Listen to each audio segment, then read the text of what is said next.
The deep web. Something that should not be taken lightly. Today we read two stories. The second one has a different pace from most.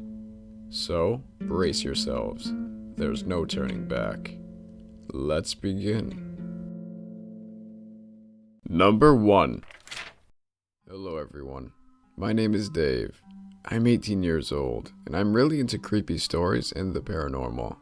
I read a lot of them, but my favorite stories were always about the deep web. Maybe that's why I thought it would be a good idea to visit the deep web myself and to see if it's really as scary as people say it is.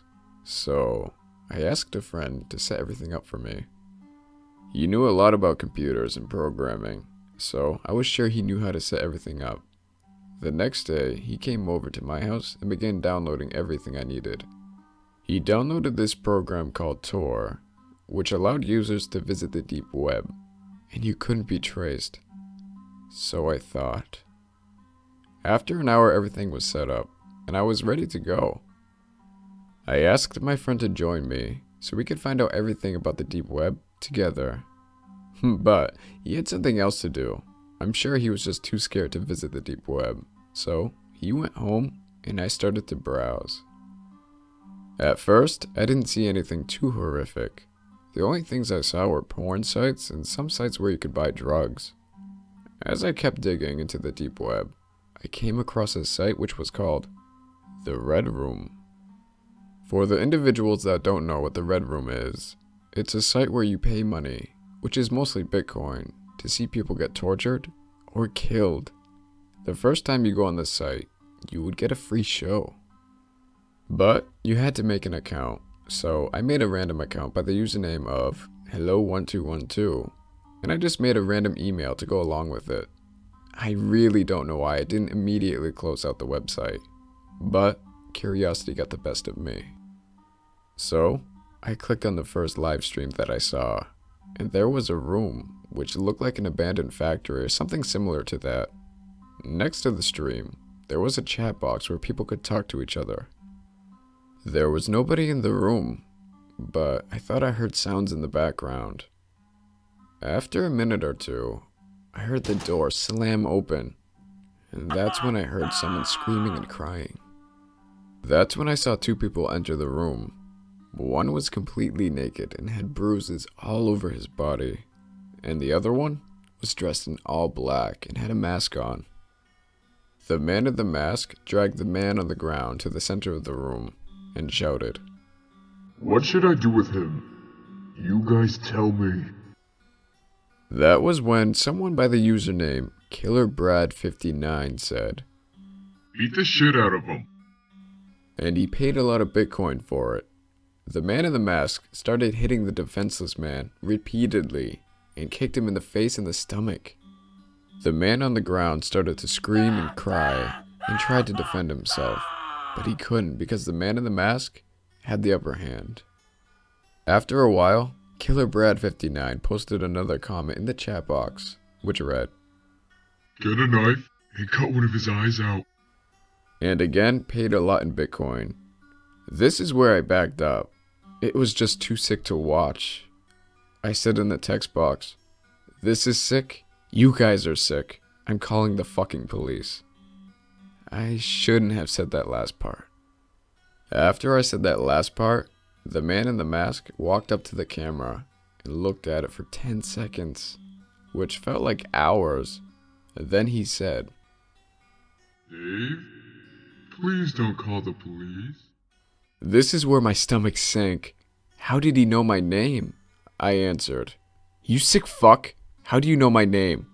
To which he answered, "Dave, of course I know your name. I even know where you live. And I know your parents' names too. Tom and Lisa seem like two really lovely parents." This is where I started to freak out. How the hell did he know everything about me? I was crying and I tried to close the website, but I couldn't. Every time I clicked on the close button in the right corner of the screen, nothing happened. After repeatedly trying to close the page, the man in the mask said, "Dave, why are you trying to leave? Please, stay with us and keep watching until the end of the show.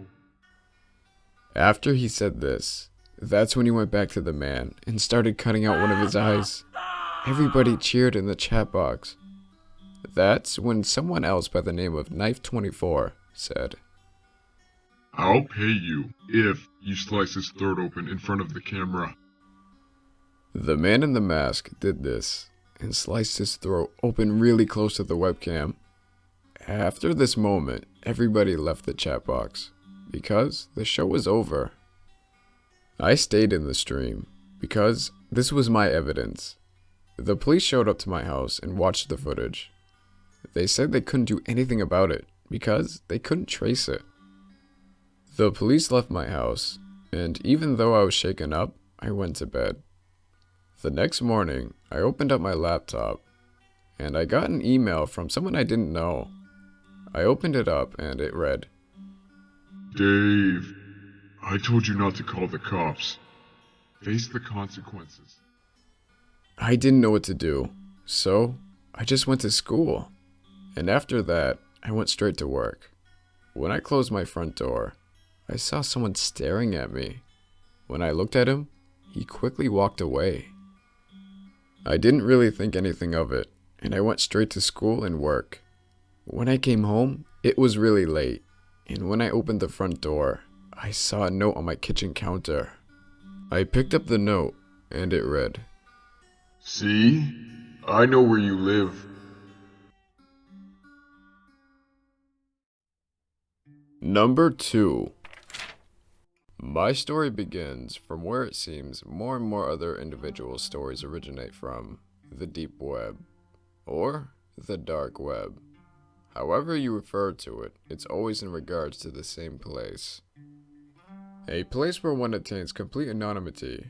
It can buy, sell, or just display anything they want with no fear of the law. Now, for mutual benefit, I will omit anything in regards to the identity of myself or any of my colleagues. My alias will be used. That being said, I'm Kane. So, as I am sure, you have figured out by now that I'm one of the less savory people who can be found on the deep web. I'll start this off with how I got here. I am ex-military. Of what nation, I will not designate. That alone is enough to explain the rest to anyone who is something of a regular on the deep web.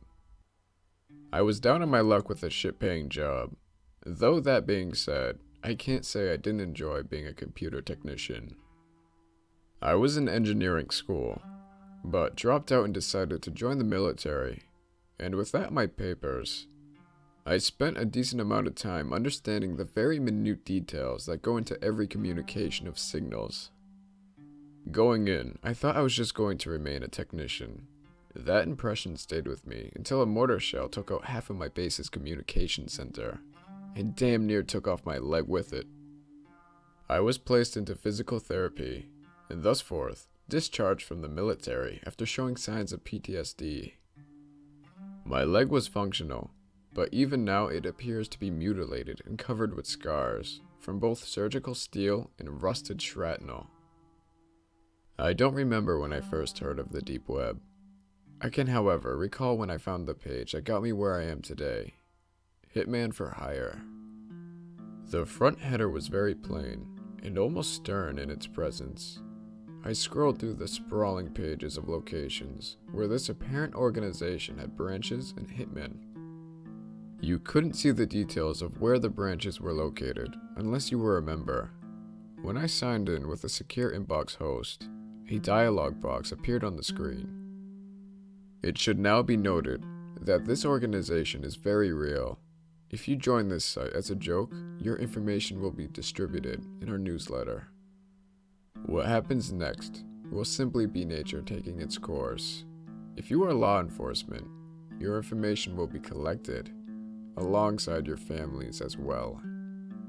At the time, the idea of actually becoming a hired gunman had been more than just an intrusive thought that I pushed aside. Things remained that way until I saw the rates, along with the new tab that appeared after I logged in labeled Apply. The full process of applying is something I cannot go into detail about. I can only tell you that it started with the chat window taking up the entire screen. It already had one message in the thread. Type yes if you are serious about this and willing to follow through. Or if you have changed your mind, type no and this window will close. If you type yes, there is no turning back. Though, if you type no, the application button will always be there in case you reconsider. Sincerely, the site owner. I want to say that this disclaimer gave me chills or something like that, but in all honesty, I was almost giddy to type yes. I'm sure that says something about my mental state. Though, in this line of work, most people won't be concerned with that. Another window then opened, and it was now apparent that I was in a video call with someone. Their face was distorted, as was their voice, but I did understand what was being said to me. I was asked every bit of information I could ever think about myself. In that short moment of inquiring about my bank account and social security number. Considering the information I have so far, I believe we can screen you in person, as soon as it's most convenient to you. The guttural sounds of the voice banging on my eardrums, as they slid through lips that seemed to hiss like a snake, with some sort of lisp. How about today? Now even? I responded vocally, semi-sarcastically. That is more doable than you think, Mr. Kane. Would you like me to mark that down? It was then, and only then, that I found myself in a state of shock, as though everything else had drifted through in a haze. I didn't speak, I simply nodded, and with that, the call dropped, and one last message appeared in the chat window. Be at this location in exactly 1 hour. If you have preferred concealable weapons, you are welcome to bring them along, though we cannot guarantee that they will pass official inspection. In which case, your weapons are not authorized, they will be sent back to your residence. At your wishes, we may retrieve any inspection passing weapons from your residence, and at your request, they will be primed for peak performance. Reading that paragraph truly sunk in what I had agreed to do. I scrambled through my closet to find my M1911 and several magazines. I dressed in my least noticeable attire and proceeded to the area, where I then walked about in a large radius to get my bearings. The location was along a storm runoff, the overpass of which was a walking trail adorned with benches. I was to sit in the center, on the north-facing bench. It was early in the morning, no later than 5:30 a.m., when I heard rapid footsteps to my right. In the distance was a jogger in full workout attire. I had been sitting on that bench for no less than 3 hours, entirely alone.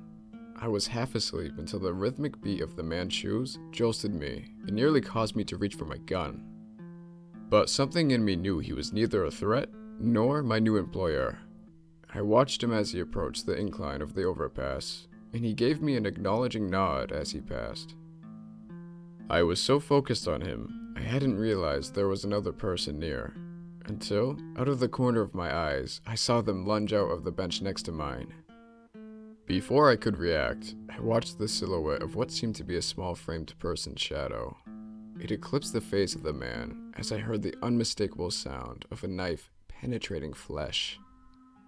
The gargles of the jogger choking on his own blood was the first thing I could clearly make out about the situation. The assailant had not moments later become clear. Judging from their size, they weren't even close to reaching 20. I finally snapped entirely awake as I saw the young figure holding a knife through the man's throat. From the angle I was on the bench, I could clearly see that the knife had entered through one side and gouged straight through the other. I could see the ripples of the man's muscle tissue as the assailant pulled the knife askew and ripped it from the now deceased corpse. The blood sprayed like a punctured fire hose as the bloody body fell to the ground with a solid thump, and who I could now recognize as a young boy turned back to me. I froze upon meeting his gaze. I couldn't make sense of what I was seeing. What I can only describe as a Hot Topic dwelling goth mall rat extended his hand to me. Out of the corner of my eye, I saw the body still convulsing slightly, as the last of the blood spurted from its sliced and torn flesh. As my mouth hung agape at the scene that had unfolded before me, the boy, still looking at me with a smirk, said, "What? Expected a black suit and sunglasses? You've watched way too many movies." He shook his head pitifully, before grabbing my hand and hoisting me to my feet, his hand still covered in blood. And for me, that is saying something. He said as he crudely wiped his hands onto his sweater, him too now staring at the puddle of blood and the open throat from which it came. He turned back to me and furrowed his brow, as if to say, "Yes, that is it." I came to know the kid as Seth. He told me that he was originally from France, and he got into the trade after escaping a human trafficking ring when he was only 13. He continued on to explain how he went to kill 2 criminal kingpins, and how, unlike me, the organization came to him, and that he enjoyed seeing fresh faces come in ever since it expanded to the deep web. As cheerful as his voice was, there was a distinct coldness to his presence that has stayed with me to this day. There was something about the way he was saying it to me, and it had me silent the whole way to the van he led me to. 2 men sat in the front, and there was 3 people in the back. A man sitting at a makeshift desk looking at a computer at the back corner, who never turned from the screen. Another man seeming to be in a mental state not dissimilar to my own at that point, and next to him, a woman in a sundress polishing a .44 Magnum.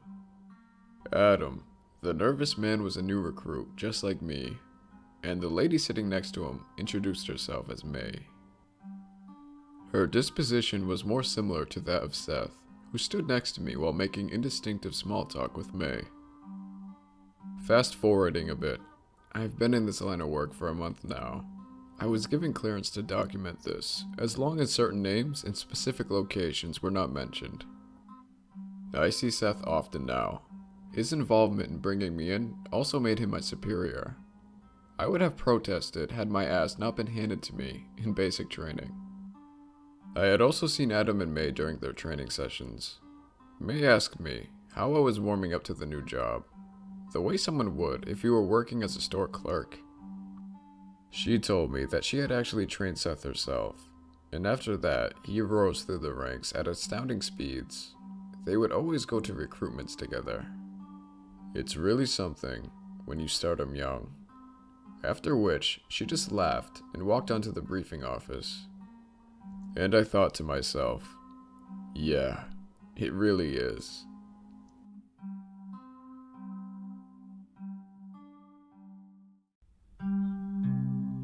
I don't know about you, but I'll stay at the surface of the web.